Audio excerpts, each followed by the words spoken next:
Hello, hello, hello. This is Corey Thompson from Above Board TV. And this is the Podfather of Gaming, Stephen Bonacore. You are listening to Board Games Insider, episode 315, and we're recording this on April 12th, 2024.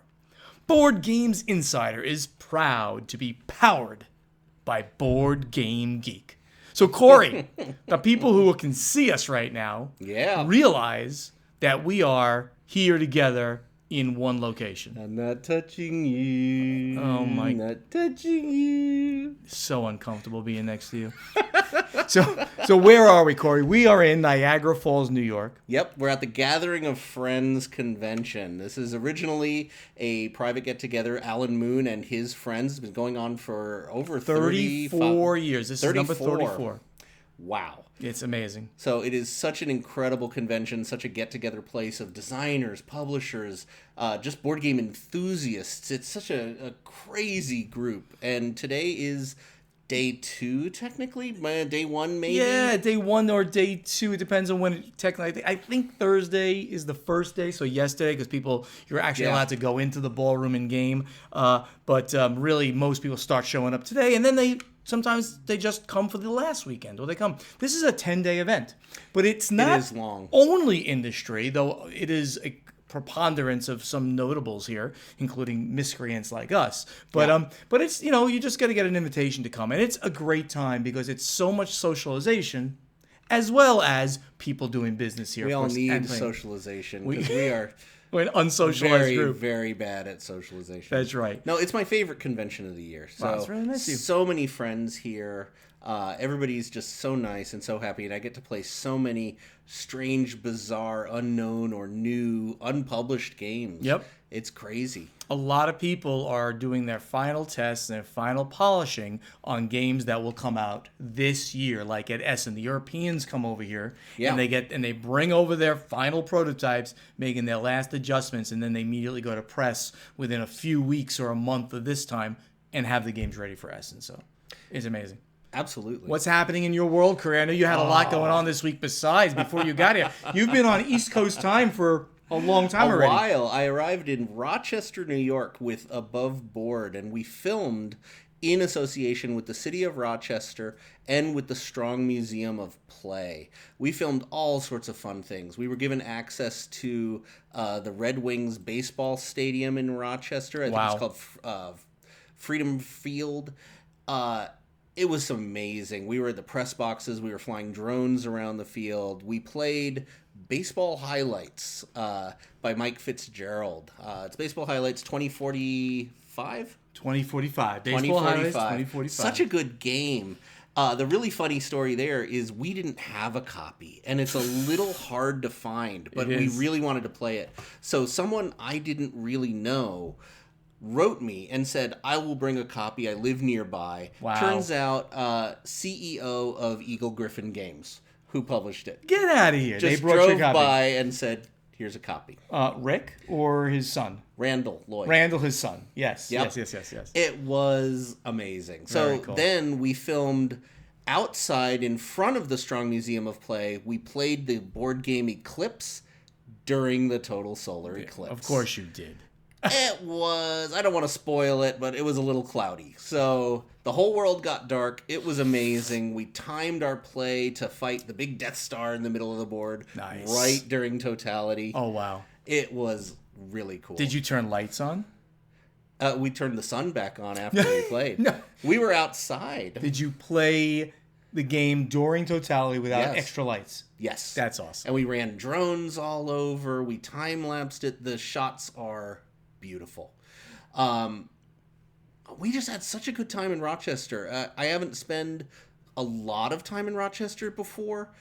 The city, the people, the food, the museums, everything was amazing. I really enjoyed it. Yeah, it's actually one of, you think about, when you think about New York State, of course, New York City gets all of it, all the cred there, right?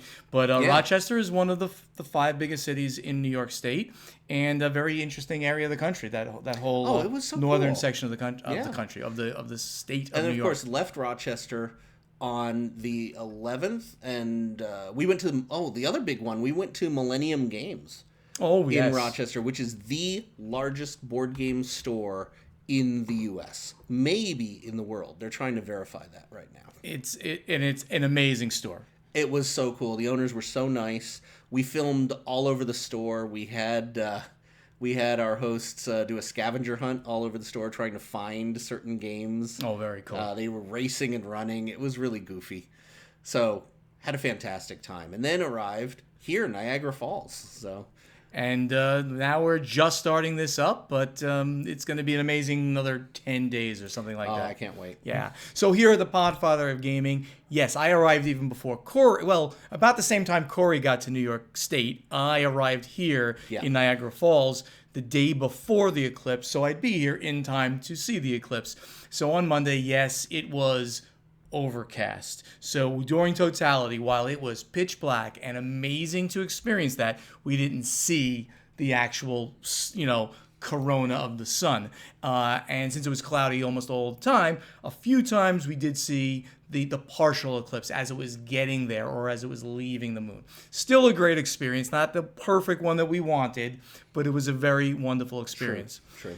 Since then, we've been tooling around Canada. Paula and I, with various people, have gone over into Canada. We went to Niagara-on-the-Lake, which is this quaint town on the other side of the border. I highly recommend, if you ever come to this area, don't stay in Niagara Falls, New York to do things. Don't go to Niagara Falls, Ontario, Canada to do things, but get away from there for about 20 minutes to a half hour. Go up to Niagara-on-the-Lake. Go out to, and I forgot some of these other towns, but we hit some great wineries.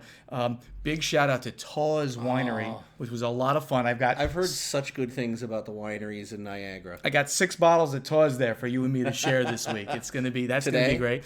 Well, maybe over the course of the week, maybe not just today. That was a great time, and now of course we start gaming all week. Zev will be here, so we'll be doing a little bit of play testing for Play to Z. Brought a couple play tests. That's gonna be great. And that's where we're going. I'm going to be home for 2 nights once we get out of here on the 22nd. I'll be home for 2 nights and then immediately fly out to Maui, where basically a few nights on Maui, over to Oahu, and we start Podfather the cruise. So we obviously will be doing a lot of talking about that over the next few weeks, but I'm going to have a great time on that, of course, too. I'm missing that one. Yeah. Kicking myself still. Yes, you should have been going. I should have been going. Before we get over to the event deck, shout out to a good friend of mine, Mark Maya. He's doing a comic book series. It's on Kickstarter right now. It's called So-Called Living. And it's this dark comedy that takes place in a reality where vampires and werewolves and zombies and us all normal people coexist in a world much looking like this world, except for the vampires, the werewolves, and the zombies, of course. And the story focuses on a guy named Jack, he's probably doing it after himself, Mark, but whose life is turned upside down when he finds himself unwillingly transformed into a vampire. With the help of his friends, he tries his best to adapt to his new way of living. Unfortunately for Jack, he's gotten himself mixed up with the wrong kind of people and living such as it is. I'm doing air quotes here for those who are watching me or not able to see me doing that. So go to Kickstarter.com and check for So-Called Living if you want some ultra indie types of comic books, a series by my good friend Mark Maya. Cool. So-Called Living. Mark, I hope that works out. You only have a few more days by the time you hear this, so do check it out if you're interested in some indie comics. And now, let's get to the event deck. All right. So the first thing here is a great story, and as soon as we got a press release directly from Spielworxx on this, because Uli Blenneman, who's here as well, he's returned to the gathering. He hasn't been to the gathering in about 5 or so years, and they've got this great story about a new partnership that they have with Capstone Games. Corey, do you want to take this over? Sure. Uli is just the greatest guy. Last year when I went to Essen, I spent a day at Uli's house, and we hung out and had a meal, and we just talked business like crazy. We really hit it off. He's a great guy. And at that time, Uli was talking to me about ways to get his games into North America, to get his games seen more. So now it's happened. Spielworxx and Capstone have partnered, and Capstone will release all Spielworxx games in North America. We've got the story here on ICV2. So games from German publisher Spielworxx now have a new path to market in North America. Capstone and Spielworxx have reached an agreement for Capstone to release all of the publisher's heavy Euro games in this market, the companies both announced. So Spielworxx games have previously come to North America through a variety of publishers, including Capstone, and they did Weimar recently. It says here they also released Arkwright when it came out as his first title, and Tasty Minstrel had Spielworxx games.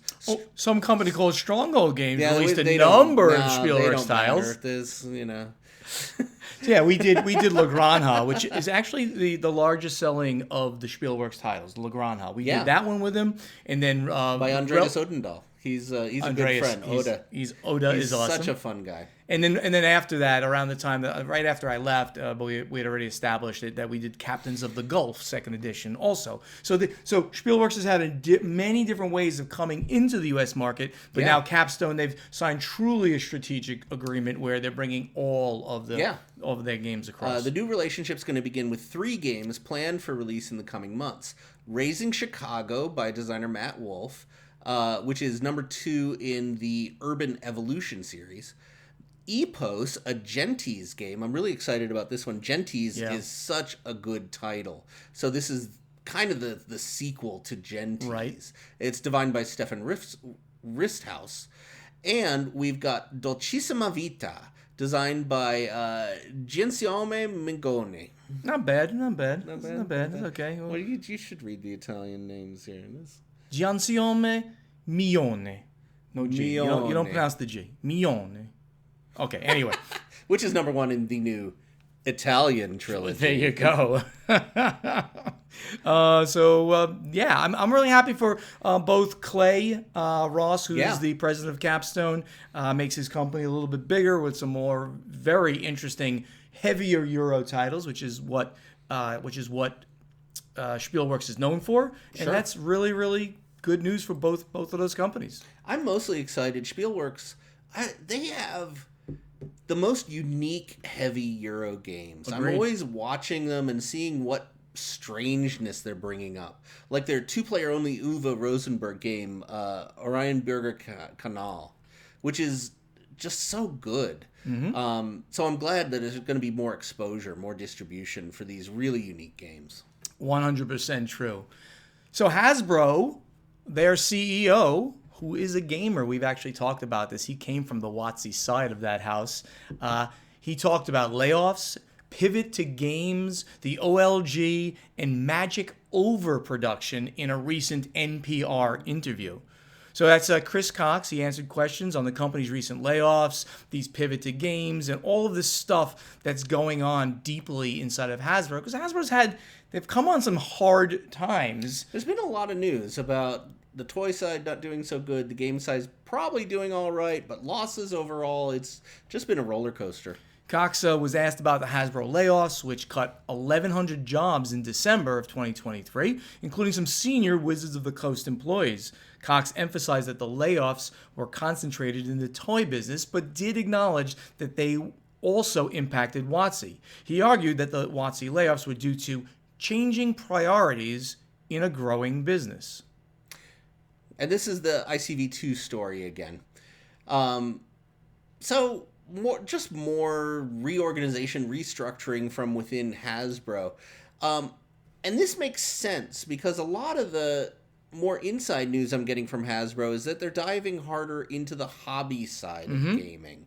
We've got the new release of Eric Lang's title coming out through Hasbro, which is a big deal. It's the first Hasbro title that has a designer name, and it's really following the hobby board game strategy.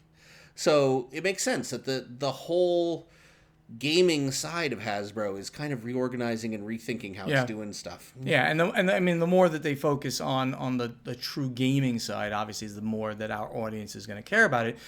Cox argued that the overwhelming negative reaction to the leaked changes of WotC's open gaming license for Dungeons & Dragons in early 2023 did not damage the brand, and that their data shows the overall satisfaction with the game is generally up. And he was asked about whether overproduction of Magic the Gathering was hurting the brand, and he actually had said that at one point, that they had overproduced. Cox pointed to the game's overall expansion, which he attributed to new styles of casual play and an increasingly diverse player base, for which Magic is now 35% non-male versus 45% for Dungeons and Dragons. That's pretty good that that's starting to happen for them.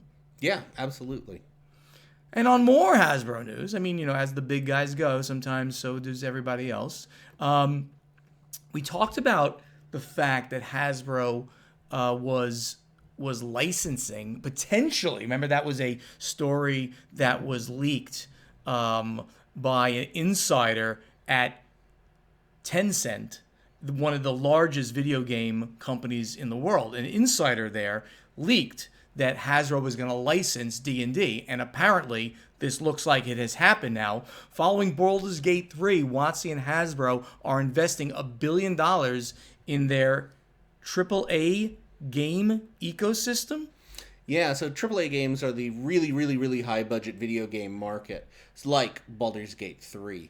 So they're just investing a lot of money to bring in really notable high-end video games. Hasbro's played around in video games in the past, but they've tended to be these low-profile little games within their industry. I mean, even going so far as like a Monopoly game and a Game of Life game and things like that. So what's interesting about this article, this, by the way, is on GameSpot.com, which obviously GameSpot not only focuses on all gaming, board gaming, but they have a big thing on video games. They're not pointing in this article, and I was wrong when I started this, they're not pointing in this article toward the licensing that we did talk about with Tencent. This looks like they are actually investing $1 billion into their games and how they're going to be brought out. That's what I'm getting via this very quick look at this article. And let's not make a mistake here. Baldur's Gate 3 was a tremendous hit, Huge. But the publisher Larian has actually said they are not going forward with more D&D games. They actually came out and said that? That publisher of Larian, who made Baldur's Gate 3, said they do not have an interest in continuing with a D&D line of video games. That's interesting. So we're not really sure from where this is coming from. If they're saying they're investing $1 billion, not that they're licensing these games to this bigger company, Tencent, I'm still very excited to hear, or very interested, I should say, to hear where is this $1 billion going? Where are they going to be putting this? It's basically just going to be really high budget video games coming from the WotC and Hasbro lineup of IPs. Very interesting. Okay, so here again, where some of my love of games and my love of Netflix series and things like that, which, by the way, I probably should have mentioned. I just finished watching Three Body Problem. Oh, it was so good. Three Body Problem is that wild. book is ridiculously good, and I thought I really enjoyed the series. Yeah, a little tangent there, but check out Three Body Sorry. Problem. No, Just geeked both out of us. a We just little bit geeked out there. for them. Very science-based, Very nerdy, but very, very cool science fiction show on Netflix. Check out Three Body Problem. So Netflix France is doing a movie based on Asmodee's hit Werewolves of Miller's Hollow. Now, they are not. Werewolves of Miller's Hollow is unlikely the biggest werewolf game in the industry. In fact, I'm going to say that the biggest one is the Bezier game, Ultimate Werewolf, in that line. But Werewolves of Miller's Hollow was probably the biggest one until Bezier started going crazy with their werewolf games. It's a folk game, public domain game that's been around a long time. Mafia, Werewolf. It was around forever, and lots of different companies licensed this social deduction business and made their own versions. Absolutely. The game of Werewolf can be published by any person in the world because it is public domain, as is the original version, which was called Mafia. Well, also, because of the Bang lawsuit, you technically can publish any game that's already published as long as you use different art. The Bang lawsuit? Oh, there was a lawsuit back in the day. There were two games that were exactly identical, Bang and another one That was a Seven Kingdoms game. Okay, we're doing definitely a big tangent, but this is actually a time when we could point out that you cannot copyright, you cannot trademark a mechanic, and that's why we have lots of deck builders, lots of area controls. You can't do that, but you can with text. That's a copyright, or with names. That's trademark. So, but in this case, and art. So in this case, though, Netflix France is coming out with a movie based on Asmodee's I think it's a series. And it's doing a movie here, it says, but not sure. We can't listen to it because the entire video is in French. So I clicked on it. They're calling it Loup-garou, which is French for werewolf. So it looks like you basically get Jumanji'd into the game. Sure. Recently, and that's something that we can mention right now. Recently, Saturday Night Live did a skit this past week where a group of people got together and said, we're gonna play after they met this new person. We're gonna play this game, Ticket to Ride. Yeah. And all of a sudden, one woman said, "Oh no, I don't play board games." They're like, "Why not? I mean, it's really easy. It's real chill." Because no, I don't want to be Jumanji'd into the game. Then they had this whole conversation about are you Jumanji'd if you're brought into the game, or if the game comes out of the board and based on the craziness? Anyway, tangenting like crazy, maybe because we're next to each other today. But I'm actually, hopefully they'll dub this for, Netflix English America. Sure. Because this would be kind of cool. It looks literally like they're around the table playing werewolf, and then all of a sudden they're Jumanji'd into the game somehow. So waiting for that one to come out. Just so everyone knows, behind the curtain, this is actually how Steven and I generally talk all day long when we're together at a convention. Yeah, things just come out of our heads. Every random thing in the world. Except Steven does most of the talking. With my hands. Can't stand too close. So the next thing, speaking of Ticket to Ride, as we just tangent above, there's actually going to be a Ticket to Ride, the official cookbook, $29.95 on Ulysses Press, coming out this month. And it offers dining car menus inspired by your favorite destinations throughout the United States and Canada. A 75-plus recipe book organized by the destination cards that you know and love from the core Ticket to Ride game, featuring unique dining car menus inspired by the cities through which you travel. Each of the 15 routes includes an appetizer, a side dish, and a main course, and a dessert, and a cocktail, with or without alcohol, all with deliciously strong ties to destination cities. So there has been in the past, fairly recently, a Catan official cookbook. So this one now accompanies that. So now you can pick whichever your biggest game favorite cookbook is. So apparently there's going to be a whole series of board game cookbooks. Apparently Asmodee is going to do that. So so this one, Corey, you just literally, as we were getting ready to record, you gave us this one, and it has to do with I'm kind of excited about this. A cooperative version of Scrabble. Tell me about it. As my computer just locked up, you're going to have to tell me about it. Oh, did we lose internet here? Did we? No, we're good. All right, go ahead. So this is from Dicebreaker. There's a new version of Scrabble that's been announced, and it's designed to make the game more accessible, and it contains a cooperative mode. It says this new version of Scrabble features a mode for players to collaborate in order to form words and score called Scrabble Together. The news originally coming from BBC News. This Scrabble release will include double-sided boards with one side depicting the standard Scrabble board, meaning players can still experience the classic game, while the other side shows the new Scrabble Together board.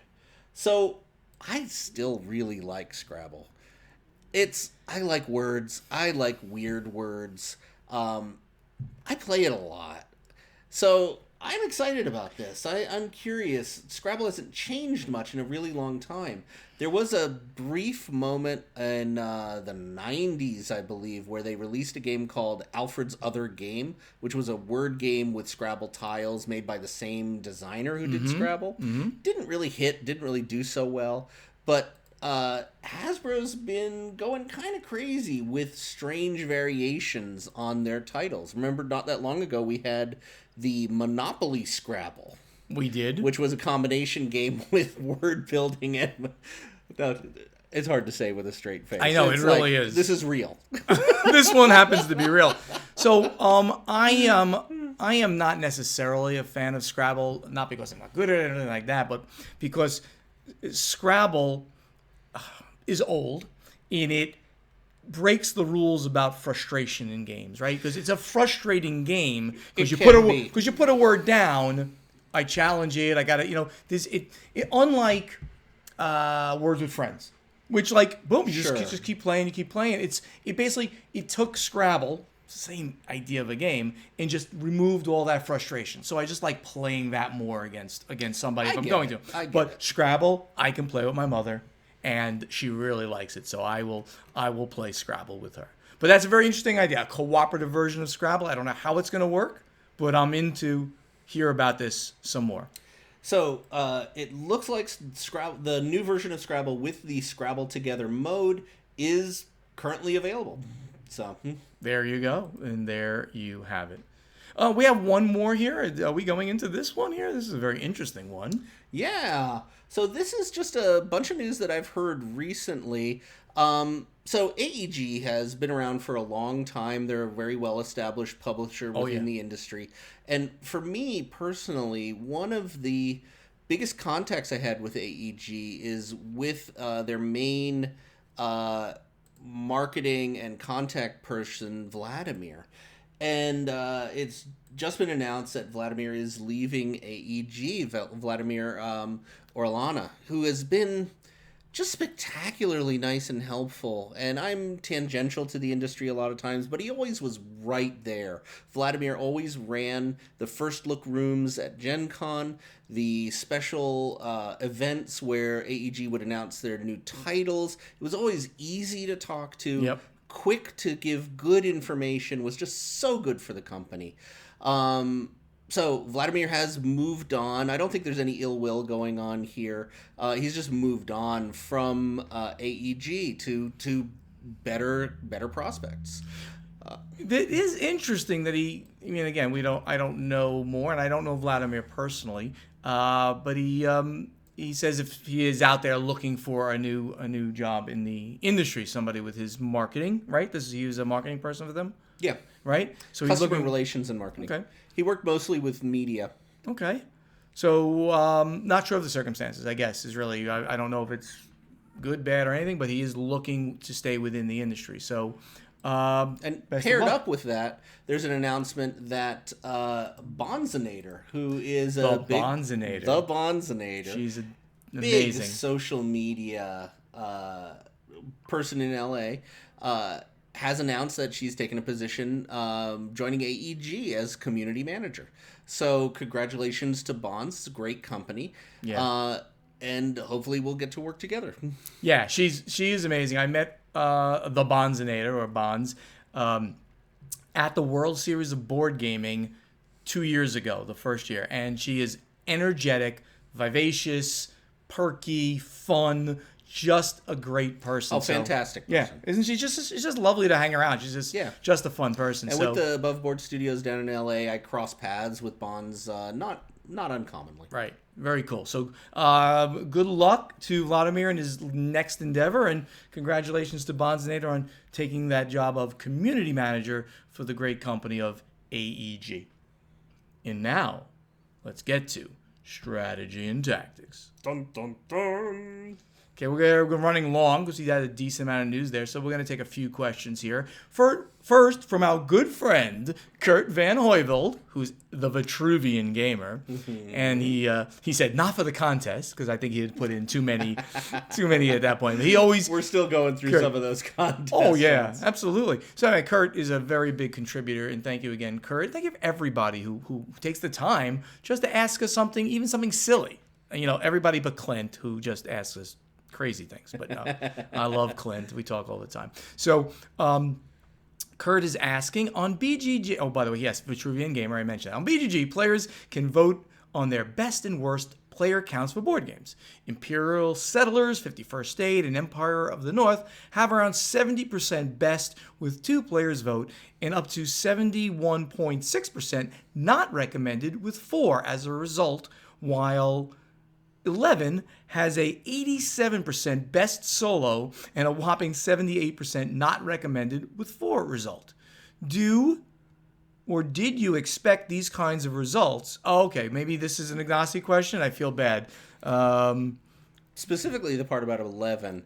No, I guess it could be. Yeah, it could be We for can talk anybody. generally, like Yeah. Do you expect these kinds of results when developing and playtesting the games? And does these numbers sometimes make you consider the possible numbers of players for a game? So, from my perspective, as a now like 2-time publisher, you create a game that will play at whatever number of player count makes sense. Every game, almost, this is a funny kind of thing. I've had designers tell me, Mike Fitzgerald, great designer, Mike Fitzgerald, we just talked about his game. Baseball Highlights Baseball 2045. Highlights, one of his biggest selling games.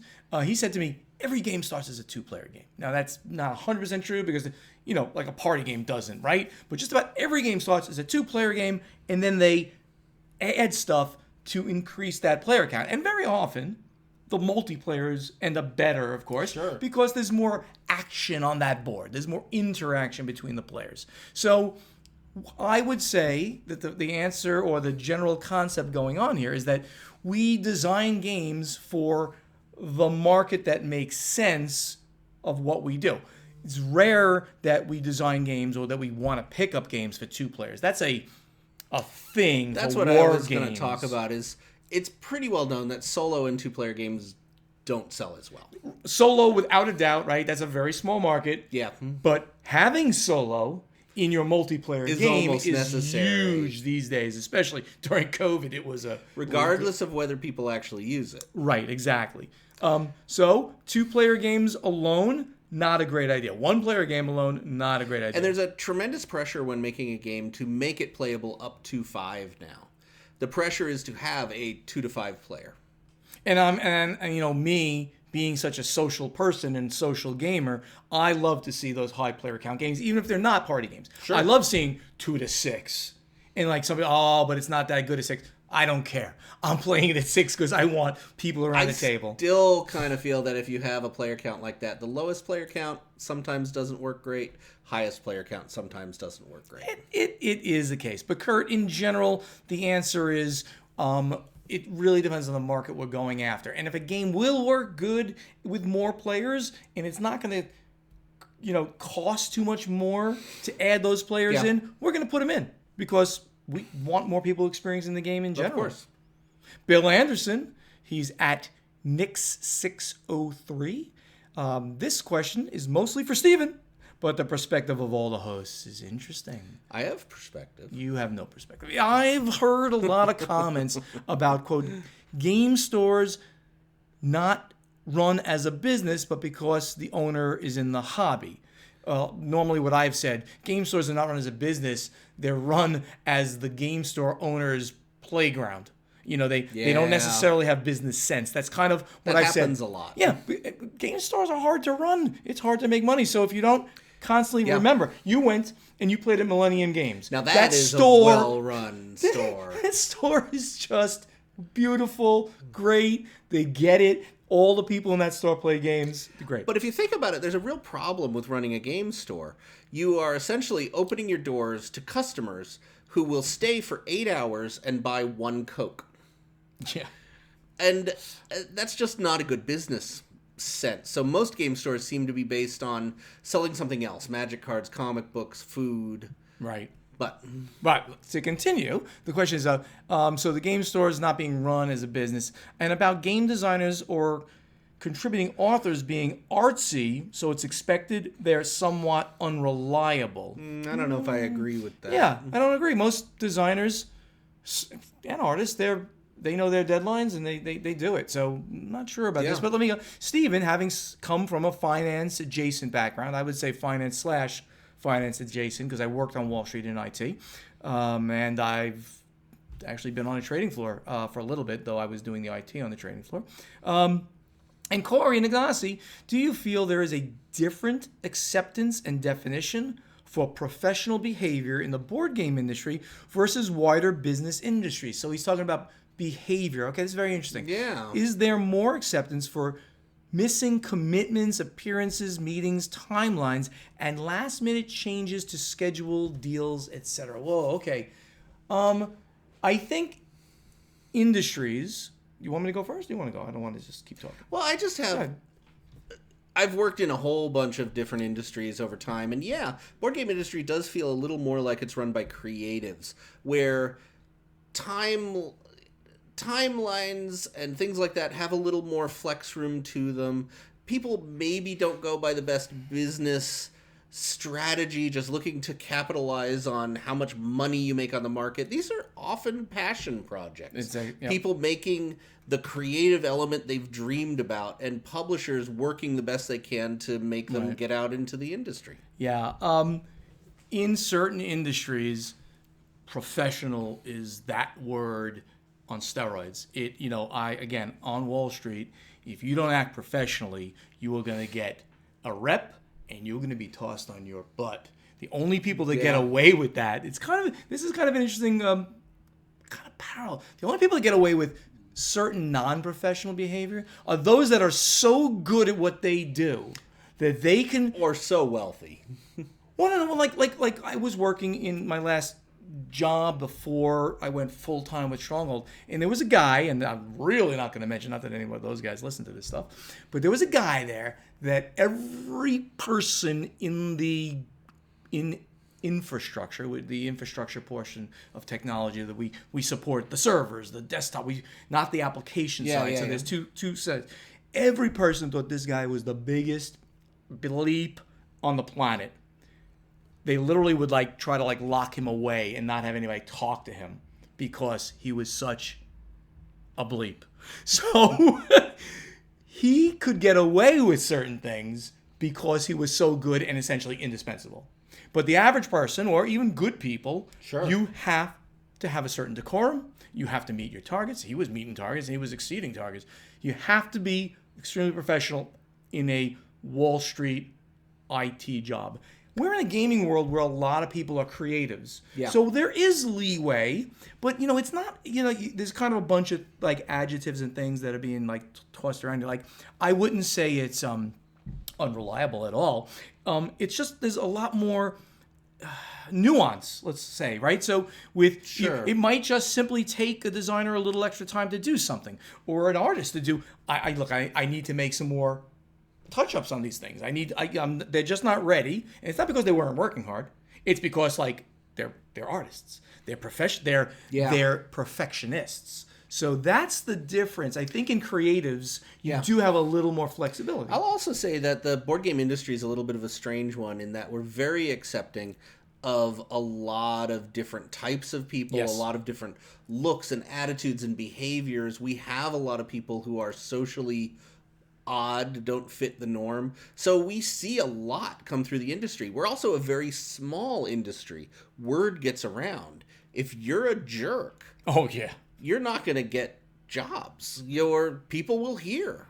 Everybody knows everybody. Everybody knows everybody. It's very small. We used to say that on Wall Street it was a small industry. This is a microcosm of that industry. So yeah. Be good to Be good to people, and they'll be good back to you. That's a good idea in general. Don't be a jerk. Just, Could I even use it? We're on Board Game Geek. Don't be a dick. We're not on Dice Tower. I can be a little bit more colorful. That's actually my motto. I think that's why I succeed. Don't be a dick. All right, Bill Anderson. Another one from Bill Anderson. He's Nick 603. We just took one of his. Seppi Yoon was recently recognized. Seppi Yoon was recently recognized as the industry champion. As an industry champion by Chip Theory Games. Yep. Dave Taylor of Games Workshop pedigree consults and connects myriad industry insiders behind the scenes. Stephen Bonacore of podcasting appearance pedigree helps to connect Gamma with the UMGE, the University of Maryland something. I forgot what it was, to provide college courses to game stores. I made that connection happen, which I was very proud to do. Not to mention I mentor people and things like that. Now, thank you for recognizing me in that wonderful group of people. There are 3 great examples of, oh, this is so nice. My ego just expanded even longer. You're going to be insufferable. These are 3 great examples of industry insiders working behind the scenes who influence and impact the board gaming industry. From an insider's perspective, who are the top 3 to 5 industry insiders who people outside the industry don't know about? Who are the top 2 unrecognized heroes that would negatively impact the industry if they stepped away? Well, obviously it's Bonacore. You've already been mentioned I know. in the beginning. I probably should know. No. He only did that so you'd read the question. So other great people you're asking us to point to a few extra people who are great, and this would also, of course, have been good. Oh, please. I definitely would throw Jeff Engelstein out there. Jeff is great one. An academic. He knows gaming. He literally wrote the book on board game mechanics, as well as many other books about the psychology of board games. He teaches courses at universities. He consults. He knows his stuff. He knows his SH. And the industry, I think, would be in a much poorer place without him. That's a great one, and of course, not only a good friend of mine for many years, my co-designer on my game. So, yeah, think about how and he just continues because now it's now known he's starting a not union for game designers, but a new organization where game designers, gamma-like organization, an association, a professional organization where you can pay dues in a reasonable rate, and then have all of these access to resources. Right. Example, contracts, people to talk to if you need, like, is this a normal thing to have in my contract? Things like that for game designers. So, Jeff Engelstein. I will also throw out Elizabeth Hargrave. Elizabeth keeps a database on her website of people, minority, both in race, in sexuality, in just a not normally represented group. There's a tremendous database of people within the industry to refer to, and Elizabeth is so outgoing and easy to talk to and knows all the ins and outs of the industry. Yeah, not to mention she like broke the ceiling for female game designers, right? She now has the number 1, 2, or 3. It's probably 2, 3 right there. Game in the entire industry that's going to stay there. Wingspan and Wormspan, the game that came out of that, she's developer on that as well. I have to talk about the Canadian crowd a little bit. That whole crowd. So Senfung Lim has We're all going to be here, by the way, right? Yep. Senfung Lim is really brought together so many Canadian designers and helped them get in the industry, including Daryl Andrews. Daryl is the social center of the board gaming world. Everybody knows Daryl. Everybody loves Daryl. Everybody knows and the loves industry him. would He's the just designer. Break down and weep if he left. He's the designer version of me, right? Oh my god! He's the designer that everybody knows. I'm the publisher / media person that everyone hangs out and knows. It's true. Erica, whose name I can never pronounce. Buyaris, her and Senfung Lim, they both run. They both know, but they do Ludology podcast. Yes. I want to point it out. Sorry They're about the that. current hosts of Ludology podcast who talk about the game dynamics. And by the way, yes. Someone might have been invited to be a special guest on Ludology. I'm a special guest every year on Ludology. I've been invited. Oh, very good. Cheerio. It's gone down a little bit in their guests that they've invited, but that's a great list. I'm just trying to think if there's other ones out there that maybe. There's so many just tremendously good people. Eric Lang has been outspoken and kind of been the moral voice for the industry for a really long time. Not that guy. No way. Also, he's a 12-year-old boy. He's like a 12-year-old. But he is amazing. We just saw him. I'm very, very happy to call him a good friend. Yes. Yeah, we just saw him literally before we came up here to do this. I'm trying to think of someone from Europe that would also be in there. I mean, I know that from Uli Lenneman, who we talked about. He is literally one of the nicest people on the planet, and while he doesn't have a reach of some of the people that we've mentioned, he's always the most welcoming person, and you will never find a person in this industry that says a bad word about Uli Lenneman. So no, he's so sweet, and he knows everybody. And he knows everybody as well. So thank you. That was a very interesting question, and thank you so much for those compliments. I mean, I hopefully I'm joking about ego. It makes me feel good when people say things like that, of course. And anybody out there when they talk about the podcast and they keep saying nice things about it, we get hit as we walk around here. Like even industry people saying, "Oh, you're going to do the podcast?" Oh, I love. And thank you. Love Several listening. people in Rochester recognized me and said hello and was happy to talk about Board Game Insider. It was really nice. That is awesome. And now, let's get over to playtesting. All right, Corey. Last week you had the question for everybody, and I'm looking for it here. It was a silly little one. It's a go-to, but I don't think there's anything wrong with asking this question because everybody has it. I bet we have. Look, and we have 2 pages of answers. Did you do your homework to figure out what the most popular one was? You didn't. I've been traveling constantly. You should be doing the homework. You read the question. You keep saying I don't know how to use computers. You read the question. So, what color do you play in games? It's a simple question. But I was more interested, is there a color that you never play? And of course, why? And does it even matter? Why does it matter or not matter to you? All right, and we're just going to randomly grab a few out of this because Corey, didn't do his homework. Hey. So, I read through them. There's a whole lot of Nick Shaw said doesn't really matter. Nick Shaw said green. Green's my favorite color, and that's why I always picked when I first got into modern gaming, and now I preferentially pick that color in games for so long. If somebody else plays green, you can bet I'll be moving the wrong pieces. I'm like that too. But I think I might have mentioned last time, I used to play only yellow. Did I ever tell you this? Yeah. Only yellow because it was the highest contrast color. And then people expected me to play red, so I had to get over to red. And now I can't play. If I play those colors, I'm going to be touching all the colors, so it's crazy. And that's an answer that's coming up a lot, is you get one color that you get used to playing, and if you don't play it, you always accidentally move that piece anyway. Yeah. So, yeah. There is a lot of people who, though, have picked a color. I would say there are more people who have picked a color than have just gone to, it doesn't matter. It was a nice mix, about half of, I love this color, and about half, it just doesn't matter. My favorite one, though, was Derek O. wrote, green is the best player. I will gnaw off arms if another player reaches for the green tokens.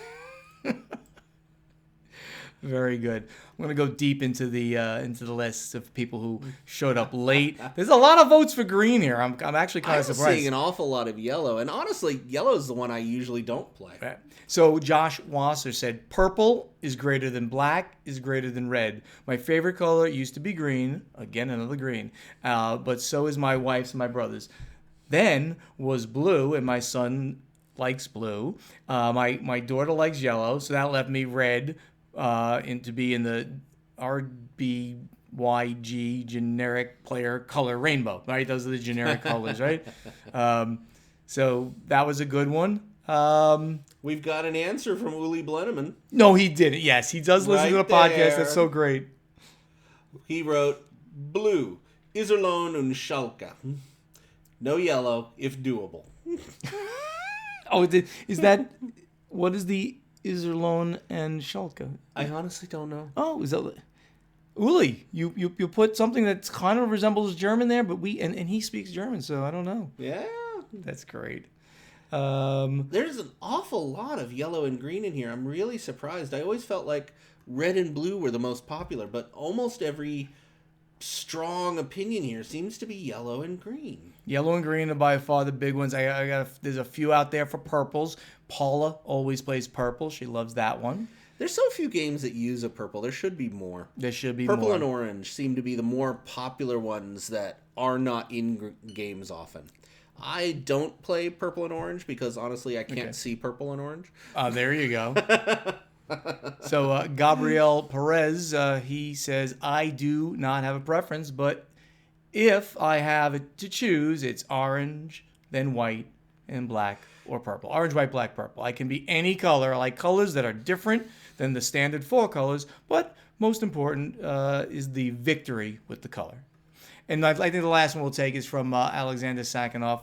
And he says, I quite intentionally always try to use different colors. This way, I never confuse opponents' pieces for my own. They happen to choose a player color before me, or they choose a faction with my favorite color palette. Furthermore, I always try to choose a contrasting color. Yeah, that's me, man. For example, if we're playing with only 2 players and my opponent chooses red, I choose blue to make the board state much more readable. And I think that's a great one. I really feel Jim Brown's answer. I used to prefer green, but playing Euros, particularly on Board Game Arena with my 59-year-old eyes, now I pick yellow for contrast. There you go. That's exactly why I went with yellow at first. All right. Corey, you also came up with this week's question. What did you give us this week? I like this one a lot. So I'm really interested in fan bases. So are you a fan of a designer? Are you a fan of anything else about the game? So do you buy board games based on the designer? Or, more interestingly, the artist or the publisher? And if so, which designers, artists, and publishers are your favorites? You are not permitted to say Portal Games or Play to Z. Or Stronghold. Yeah. We'll leave all of our publishing arms out. I mean, you can mention them if you'd really like, but we're looking to see, do you have designers? Do you have artists? Do you have publishers that when they publish a game, you're immediately attracted to it? Yeah, I'm interested in the fan base element of this. Yeah. My answer is